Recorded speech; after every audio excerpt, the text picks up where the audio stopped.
What's good, everybody? It's your boy, O'Shea Duke Jackson, back at it again with another episode of the Celebrity Junk. Black Lives Matter is a very interesting organization. On one hand, it seeks to get justice for black men killed by the police. On the other hand, it never deals with black men encountering the police. And that is the problem for me. Now, I definitely know that we have black men like Philando Castile, who was ultimately killed by the police, and it's very sad. People like George Floyd. I get it. I'm not saying that things are perfect, right? But in this particular case, I want to talk about what happened with Patrisse Cullors' cousin. Patrisse Cullors is no stranger to controversy, being that allegedly she is stealing money from the organization and now trying to hide that fact and might be investigated. But nevertheless, her cousin, Keenan Anderson, died last week on January the 3rd. Now, here's what happened. Mr. Anderson caused a car crash before standing in the middle of a Venice Boulevard, okay? That street, the article is behaving erratically, trying to run away from officers carrying out a DUI investigation, okay? So he caused an accident, which is not bad in itself. But if you're drunk causing an accident, that's terrible. What makes it worse if you flee the scene and resist arrest, all right? Now, what ended up happening was, as he was leaving and trying to run away, he was brought into custody and officers were struggling with him. He's resisting arrest, utilized a taser, okay? And then he was rendered medical aid for the deployment of the taser. He was taken to a hospital in Santa Monica, unfortunately, where he died, all right? Now, what she said was this in the Instagram post: my cousin was killed by LAPD. He was an educator and worked with high school and children. He was an English teacher, and he deserves to be alive right now. The child deserves to be raised by his father, and we will fight for you and all the loved ones and that die from state violence. And this is kind of one thing about Black Lives Matter. And again, I don't know what the story is about the brother, if this is all true. The body cam will prove that if it's true. But as much as we talk about black men dying in police custody, we also don't teach our brothers how to behave in front of the police when you are dealing with the police. Best way to deal with the police is to not have accidents. That's the first way. Best way to deal with the police is to avoid them. But let's say, for an example, you did cause an accident. Why do you run? You see, here's what is going to happen. I can see, like, if he wasn't doing anything, and then what happens is, okay, the police come and start bothering him. He's trying to resist arrest, and the body cam footage to show that. She's saying that he should be alive. Yeah, I don't disagree with that.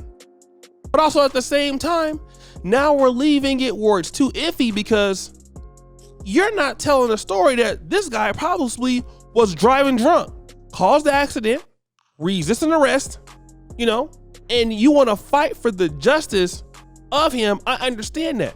But, in order to improve our community and improve our people, we need our people to not be encountering the police. This is why Black Lives Matter doesn't really serve a great purpose, because we need our people to be like, look, don't be drinking and driving.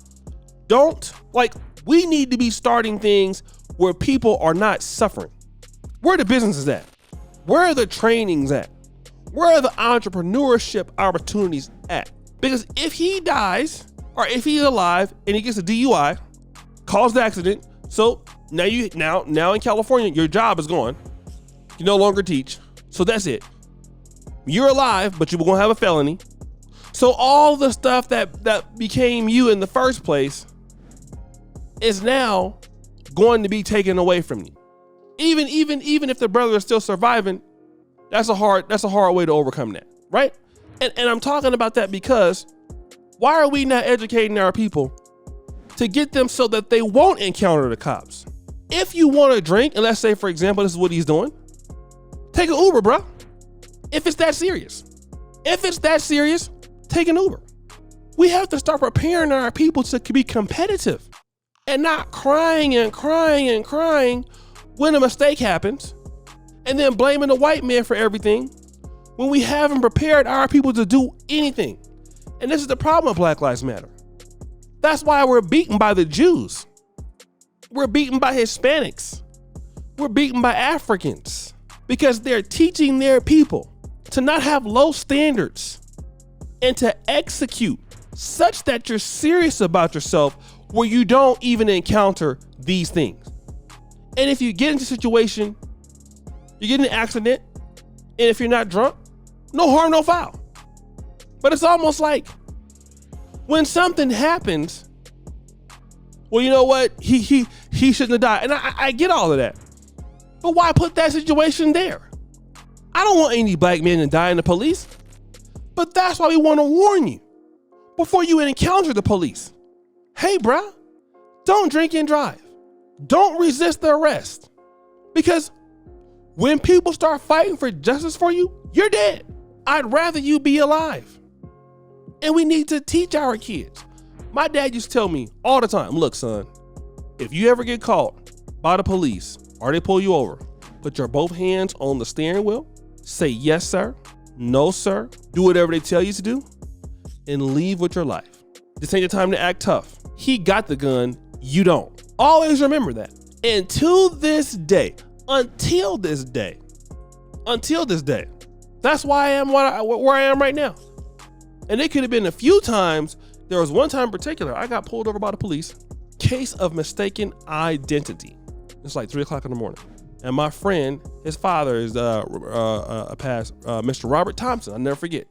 He saw the police getting on to me. He saw it. Okay? He saw the police getting on to me. He when they came, he was watching as they were coming. Like 7 cars showed up, put your hands on your head. And it wasn't even me. I just, they went knocked on the door. My mom came outside. What's going on? It was a mistaken identity. They didn't even say sorry, nothing. But if I started acting a fool, they could have easily killed me. But I knew I didn't do anything wrong. I know I didn't do anything wrong. So they let me go. And as black people, we need to stop talking and acting like, we're going to fight for your rights. Once you're dead, no. Teach these young black people how to behave in front of police. So once they come in contact with them and have them avoid the police, don't drink and drive. But guys, what do you think? It's your boy, O'Shea Duke Jackson, back at it again. Another episode of Celebrity Drunk. Appreciate you for all that you do. Subscribe to the bell. We're out.